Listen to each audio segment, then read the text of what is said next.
नमस्कार स्वामी भक्तांनो, माझ्या स्वामीला अर्पण या चॅनलवर तुम्हा सर्वांचं मनापासून खूप खूप स्वागत आहे. स्वामी तुमच्या सर्व चांगल्या इच्छा पूर्ण करू देत आणि नेहमी तुम्हाला आनंदात, सुखात आणि हसत खेळत ठेवू देत. हीच स्वामीचरणी प्रार्थना. श्री स्वामी समर्थ महाराजांना त्रिवार वंदन करून आजच्या व्हिडिओला सुरुवात करूया. तर मित्रांनो, येत्या 10 एप्रिलला श्री स्वामी समर्थ महाराजांचा प्रगट दिन आहे. त्या निमित्ताने आपल्याला श्री गुरुचरित्र पारायण ही करायची आहे. आता प्रत्येकालाच गुरुचरित्र पारायण करायची इच्छा तर असतेच, पण ते काही होत नाही. कारण की एखाद्या घरामध्ये लहान बाळ असतं, तर कुणाला ऑफिसमुळे वेळ मिळत नाही. आणि जर विचार केला तर काही घरामध्ये म्हातारे आईवडील किंवा म्हातारे सासू सासरे असतात आणि गुरुचरित्रामधील नियम बघून आपण ते करण्यास कानकूच करत असतो. पण मनामध्ये अजिबातही कोणतीही चिंता न बाळगता, कुठलीही भीती न बाळगता आपण हे गुरुचरित्र पारायण अगदी साध्या आणि सोप्या पद्धतीने देखील करू शकतो.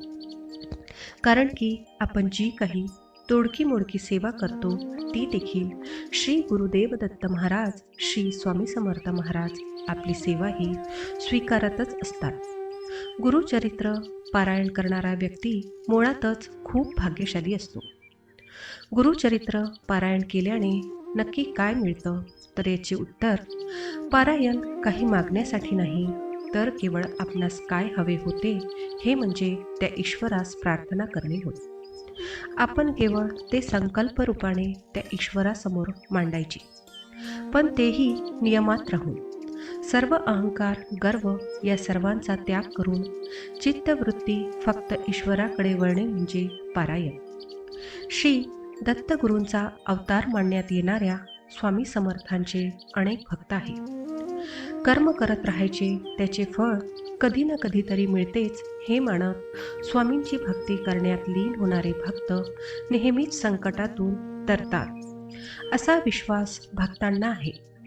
कितीही संकटे आली तरीही श्री गुरुचरित्र पारायण केल्यानंतर आणि स्वामींनी सांगितलेले जीवनाचे सार लक्षात घेऊन वागल्याने नक्कीच जीवनाचे सार्थक होते असे मानण्यात येते.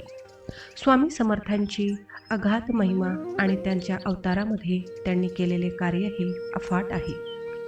माझ्या स्वामीला अर्पण चॅनलला तुम्ही अजूनपर्यंत सबस्क्राईब केलं नसेल तर पटकन सबस्क्राईब करा आणि व्हिडिओ बघत असताना सर्वांनी कमेंटमध्ये श्री स्वामी समर्थ लिहायला विसरू नका. चला तर मग व्हिडिओला सुरुवात करते. दत्त संप्रदायातील करोडो लोकांचा विश्वास आणि पवित्र वेळेत म्हणजे गुरुचरित्र या ग्रंथाचे पारायण 7 दिवसात केले जाते. जेव्हा एखादी गंभीर संकटे आपल्यावर स्वतःवर किंवा आपल्या कुटुंबावर येते, सगळेच रस्ते बंद झालेत असे वाटायला लागते, त्यावेळेस या ग्रंथाच्या पारायणाने संकटातून बाहेर पडण्याचा मार्ग सापडतो अशी मान्यता आहे. रोजच्या जगण्यात आपण कसेही जगतो, पण आपल्या आयुष्यात काय बरोबर आणि काय चूक आहे या गोष्टी आपण ठरवणे अत्यंत गरजेचे आहे. स्वामी समर्थांचे विचार आपल्याला प्रेरणा देणारे आणि सकारात्मक ऊर्जा देणारे ठरतात. या ग्रंथामध्ये प्रत्येक अक्षर एखाद्या मंत्राप्रमाणे आहे. त्यामुळे तुमच्या कुठल्याही प्रकारचा आजार याच्या वाचनाने नष्ट होतात.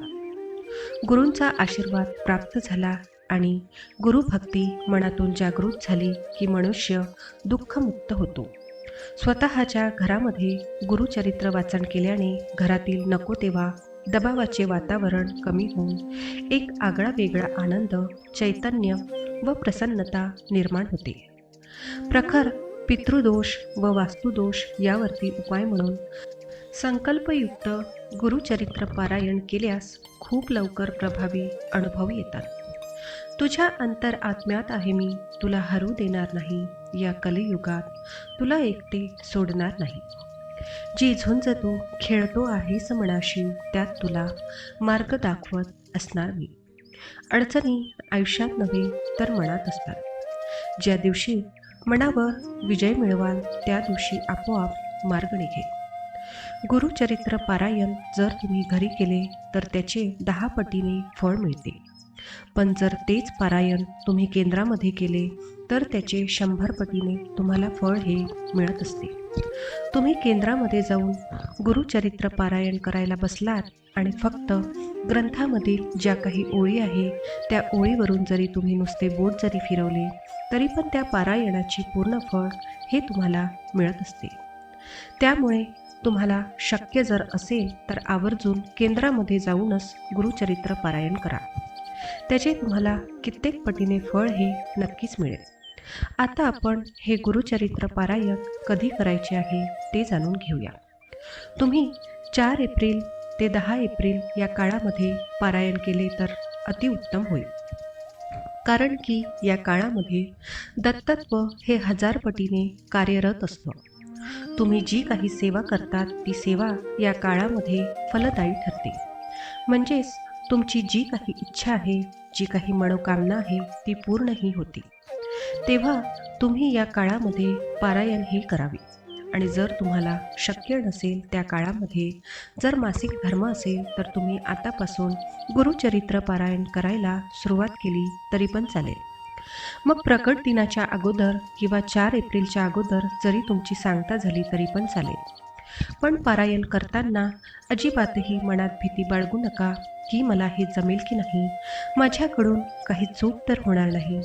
माणूस विचार करतच असतो, पण ते विचार चांगले असावेत आणि त्याची दिशा चांगली असावी, हे महत्त्वाचे.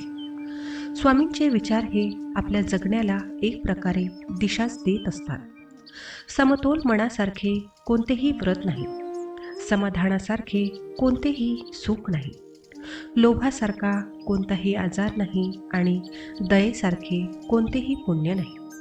म्हणून हे पारायण करावे. पारायणामुळे घरातील वातावरण देखील मंगलमय व प्रसन्न होते. तसेच सर्वात महत्त्वाचे म्हणजे तुमच्या सर्व इच्छा देखील या पारायणाने पूर्ण होतात. असाध्य आजार, रोग देखील दूर होतात. आता जेव्हा गुरुचरित्र पारायण ग्रंथ घरी आहे त्यामध्ये सर्व माहिती दिलेली आहे की आपण रोज किती ग्रंथ हे वाचायला पाहिजे.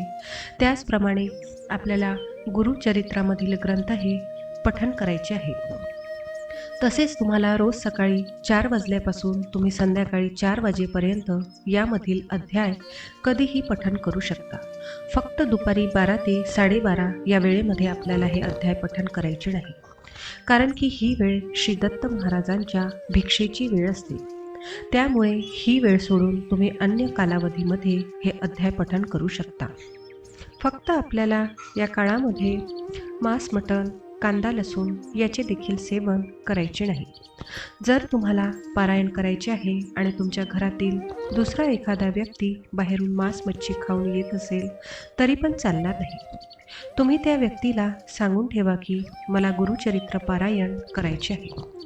फक्त एवढं लक्षात ठेवा की महाराजांना जर तुमच्याकडून ही सेवा करून घ्यायची असेल तर तुम्ही ती सेवा नक्की कराल. तुमच्याकडून स्वामी महाराज ती सेवा व नियम पाळून घेतील आणि हे 7 दिवस तुमचे कसे निघून जातात तुम्हाला देखील कळणार नाही. तसेच या गुरुचरित्र पारायण काळामध्ये आपल्याला संध्याकाळी विष्णू सहस्त्रनाम देखील पठण करायचे आहे.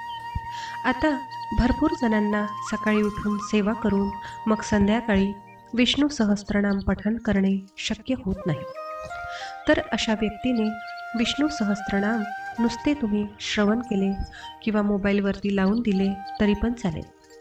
आपल्याकडून दिवसामध्ये ज्या काही चुका होत असतात, चुकून आपल्याकडून एखादा अपशब्द एखाद्याला बोलला जातो किंवा दुसरी एखादी काही चूक होत असेल तर या विष्णू सहस्त्रनामाच्या श्रवणाने, पठणाने या संपूर्ण चुका आपल्या गुरुदेव दत्त हे माफ करत असतात.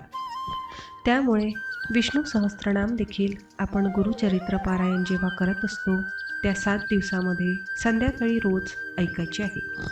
किंवा तुम्हाला जर म्हणणे शक्य असेल तर तुम्ही म्हणू देखील शकता. तर मित्रांनो, हा व्हिडिओ तुम्हाला कसा वाटला मला कमेंट करून नक्की सांगा. व्हिडिओ आवडला असेल तर व्हिडिओला लाईक करा. जास्तीत जास्त लोकांना हा व्हिडिओ शेअर करा म्हणजे त्यांनासुद्धा ही माहिती मिळेल. चला तर मग आजच्या व्हिडिओमध्ये एवढेच. मी तुम्हाला परत भेटते अशाच एका नवीन आणि माहितीपूर्ण व्हिडिओमध्ये. तोपर्यंत सर्वांनी काळजी घ्या आणि असेच छान छान माहितीपूर्ण व्हिडिओ पाहण्यासाठी आजच आपल्या स्वामीला अर्पण चॅनलला सबस्क्राईब करा आणि कमेंटमध्ये श्री स्वामी समर्थ महाराजांचा जयघोष करायला विसरू नका. धन्यवाद. श्री स्वामी समर्थ. जय जय स्वामी समर्थ.